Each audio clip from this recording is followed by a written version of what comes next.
ব্রাজিলের বেলেমে চলমান ৩০তম জলবায়ু সম্মেলন শেষ হতে বাকি আর মাত্র একদিন, কিন্তু এখনো পর্যন্ত উন্নয়নশীল দেশগুলোর জন্য আর্থিক সহায়তার বিষয়ে কোনো সিদ্ধান্ত হয়নি। গেল বছরের বাকু সম্মেলনে যে $1,30,00,000,000,000 আর্থিক সহায়তার সিদ্ধান্ত হয়েছিল তা বাস্তবায়নে এখনো নেই কোনো অগ্রগতি। বেলেম থেকে জলবায়ু সম্মেলনের খবর জানাচ্ছেন শাহনাজ ইয়াসমিন। ব্রাজিলের বেলেমে অনুষ্ঠিত জলবায়ু সম্মেলনের ৩০তম সম্মেলন আজকে ১০ম দিন, অর্থাৎ আগামীকাল ১১ দিন শেষ হবে, কালকে শেষ হবে।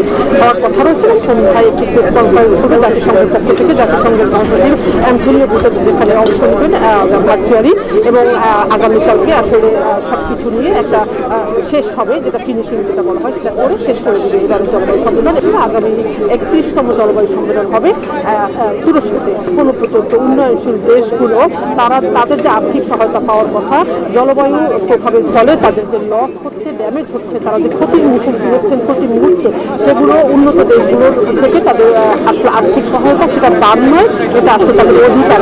এবং গত বছর যখন আজারবাইজানে জলবায়ু সম্মেলন হয়েছিল, আর সেখানে $1,30,00,000,000 একটি আর্থিক সহায়তার ঘোষণা হয়েছিল। এবং গত এক বছরে এই সহায়তা শুধুমাত্র $300 তারা দেওয়ার কথা তখন জানিয়েছিল, এবং মাত্র 700 মিলিয়ন পেয়েছে। 300 বিলিয়ন দেওয়ার কথা তারা রাজি হয়েছে, মাত্র 700 মিলিয়ন দিয়েছে।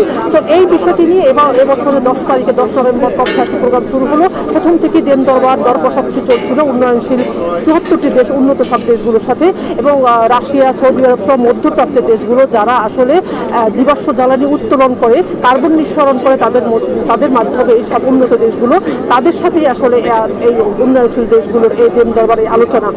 80টি দেশ একমত হয়েছে, অনেক দেশই একমত হয়নি।